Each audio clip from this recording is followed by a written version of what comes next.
This meditation, like the last song, is also by Dr. Chopek. Infinite Spirit of light, we ask thy blessing on these, thy messengers of fellowship and love.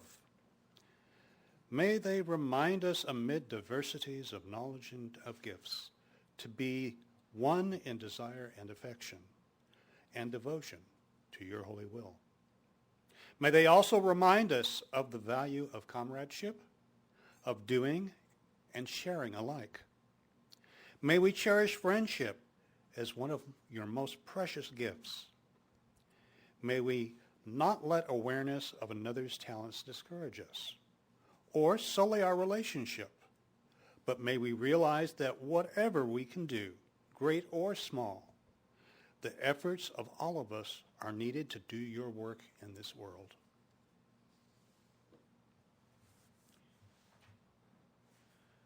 The Flower Communion service was created by Dr. Norbert Chopek, who founded the Unitarian Church in Czechoslovakia. He introduced this special service to that church on June 4th, 1923. For some time, he had felt the need for some symbolic ritual that would bind people more closely together. And the format had to be one that would not alienate any who had forsaken other religious traditions to come to their congregation.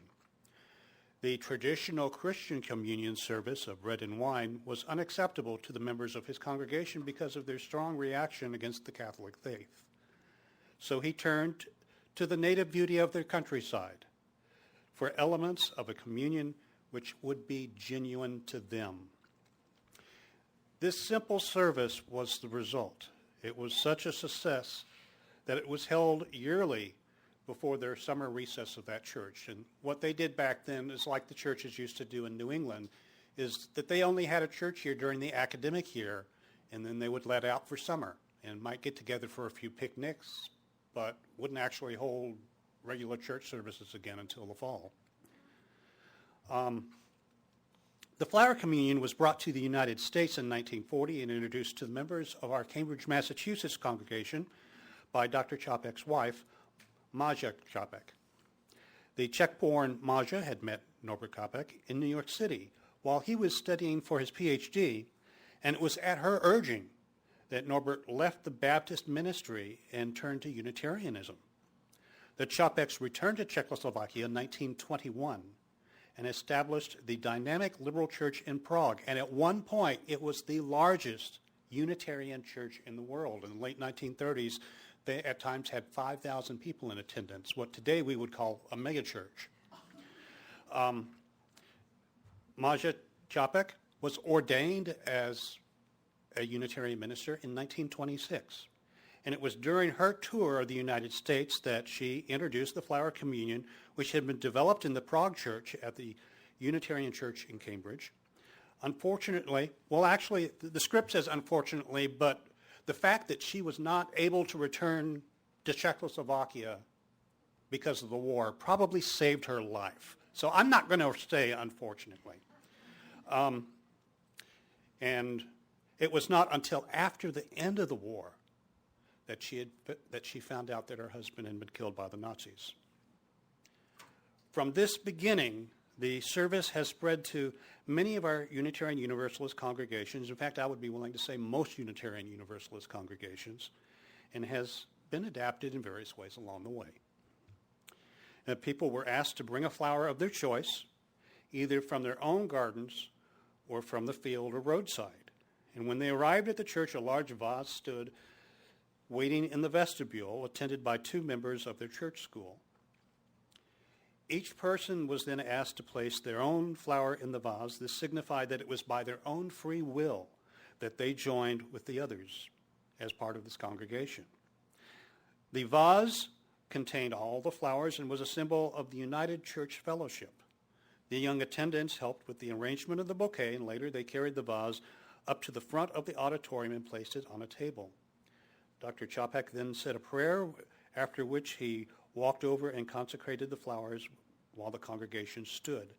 The 2 attendants then took the vase back into the vestibule. After the service, as people left the church, they would then go to the vase and take a flower. Because if you've got 5,000 people there, you're not going to want to wait while everybody streams by and picks a flower. The significance of the flower communion was that no two flowers were alike, just like no two people are alike. Yet each of us has a contribution to make. Together, the different flowers form a beautiful bouquet. Our common bouquet would not be the same without the unique additions of each individual flower. And thus, it is with our church community. It would not be the same without each and every one of us. Thus, this service is a statement of our community. By exchanging flowers, we show our willingness to walk together in our search for truth, disregarding all that might divide us. Each person takes home a flower brought by someone else, thus symbolizing our shared celebration and community. This communion of sharing is essential to a free people of a free religion. And now I go off script. Like Dr. Chopek, we do not live in untroubled times. In fact, I don't think anybody has ever lived in untroubled times. It's just maybe that sometimes we are blissfully unaware of the troubles. Not everybody has always had these things. And the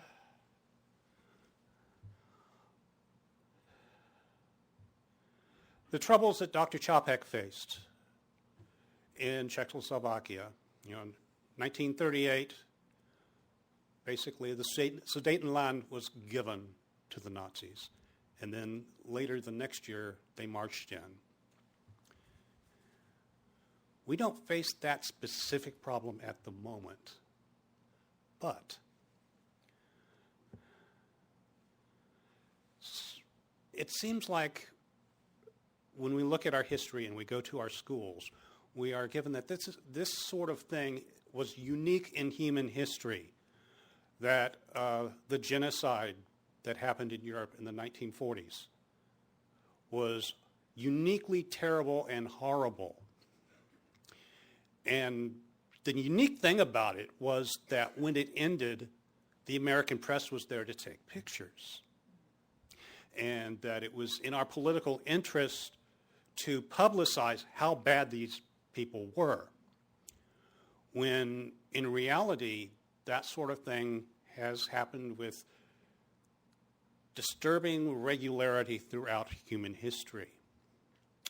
For instance, another genocide, in fact, the event that created the term, the word genocide, happened in the Ottoman Empire at the end of World War I, the Armenian genocide. And it was that event where a seven-figure number of Armenians were systematically killed by the Ottoman Empire. And it was that event, in fact, that gave Hitler the idea, we can apply the ideas of the Industrial Revolution to getting rid of people we don't like. And if we look back at our own history, at one point there were 10, 15 million Native Americans living in what is now North America. There aren't any more, and it wasn't because the Interior Department handed out birth control. We've had leaders that have done terrible things, and we don't really talk badly about them. We tend to put them on our currency, in fact.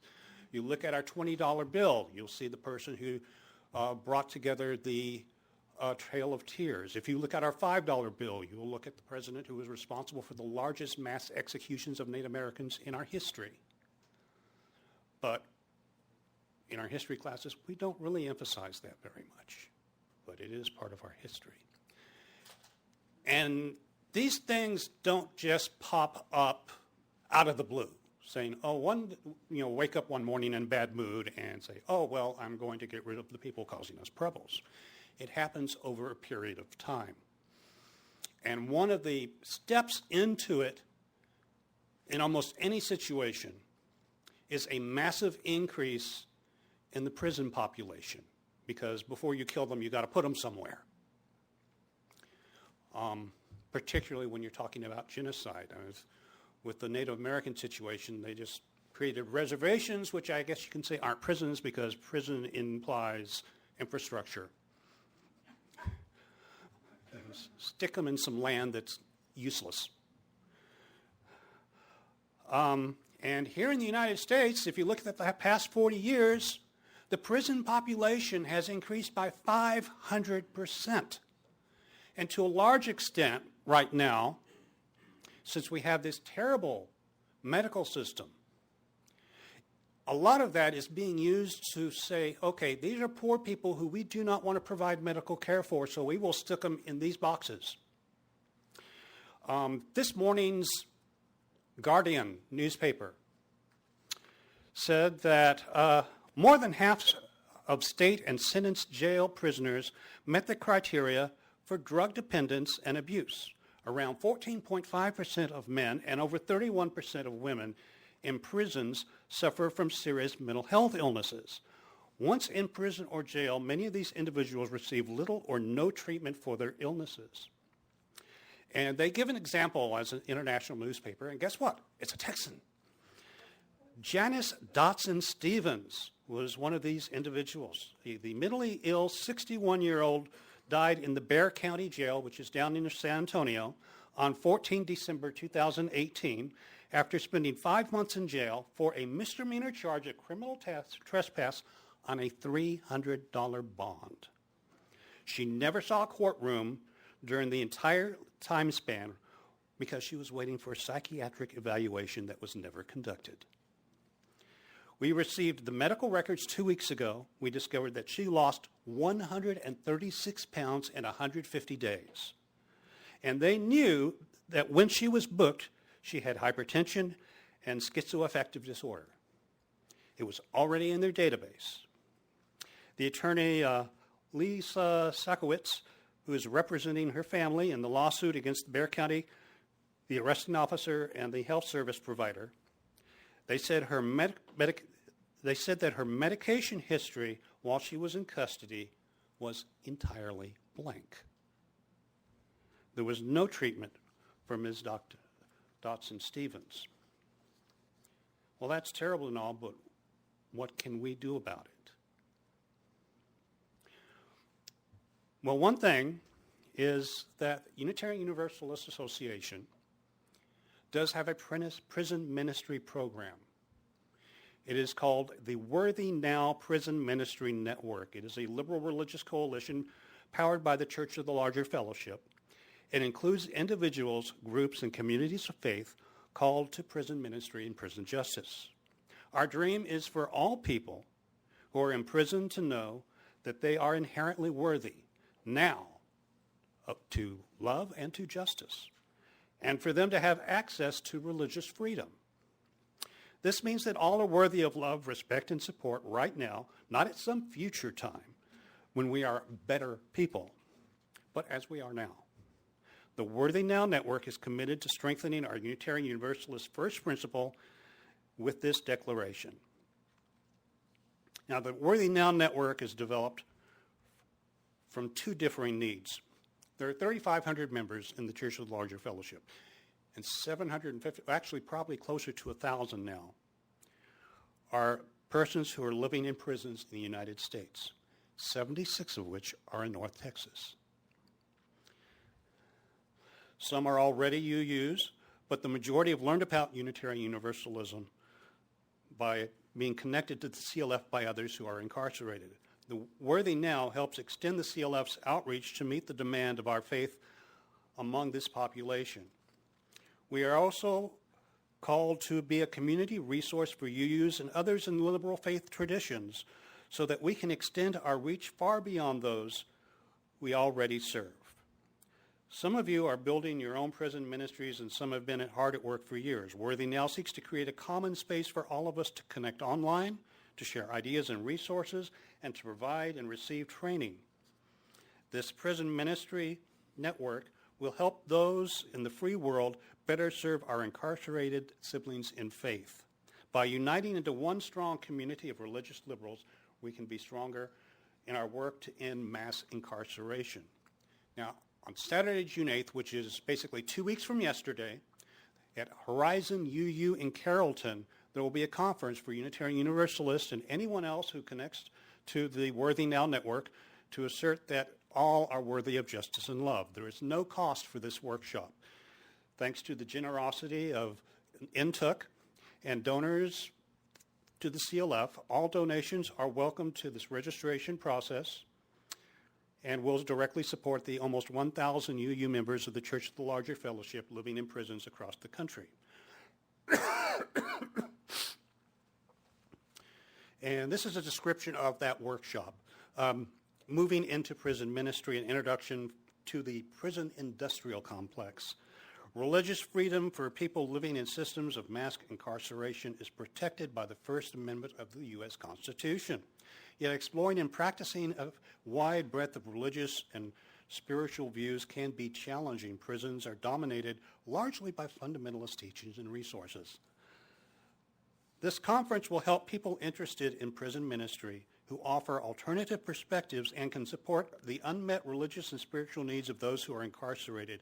Prison ministry is an expansive term that can include such activities as being a pen pal, making regular in-person visits, hosting classes or worship services in prison, advocating, and much more. Learning about the realities of the prison industrial complex will help you engage in both prison ministry and in justice work. The workshop does not end the commitment to our support for Worthy Now Network. This fall, congregations in NTUC will be raising funds to support the CLF's prison ministry program and the 76 UU prisoners in North Texas who are members of the CLF. Now, the CLF estimates that it costs about $150 per prisoner to provide their services to the existing prison population. For instance, most of the religious education programs are done by correspondence courses, and they write out the answers. Someone has to read and comment on those answers. Someone has to obtain and mail out various UU printed resources to them. And perhaps most time-consumingly, someone has to coordinate with the existing prison chaplaincy staff to make sure that the prisoners are allowed to receive the material sent to them. Because if you're sending humanist UU's material, they may not be recognized by your fundy chaplain as religious material and just end up in the trash. Another example is that some states are prohibited from receiving books for safety reasons. So to work around that, the Worthy Now Network has an arrangement with Skinner House Books to send out individual chapters from books in the mail to their prison population. Then, of course, there's the postage costs for sending out all this stuff. So NTUC has agreed in principle to match up to $5,000 of donations that the CLF receives for prison ministry from North Texas UU congregations and individual UUs in North Texas. So that y'all can get into this important free workshop, we will be posting the link to register for it on the Pathways Facebook page and include a link in next Sunday's Pathways Weekly newsletter. And also after the service, I'll set up my laptop so that if you want to register from there, you can do that. And I will close with what is believed to be Norbert Kopek's final written statement. And it was made at the concentration camp where he died during Nazi medical experiments in 1942. It is worthy, it is worthwhile to live and fight courageously for sacred ideals. Oh, blow ye evil winds into my body's fire, my soul you'll never unravel. Even though disappointed 1,000 times or fallen in the fight, and everything would seem worthless, I have lived amidst eternity. Be grateful, my soul. My life was worth living. He was pressed from all sides, but remained victorious in spirit, is welcomed into the choir of heroes. He who overcame the fetters, giving wings to his mind, is entering into the golden age of the victorious.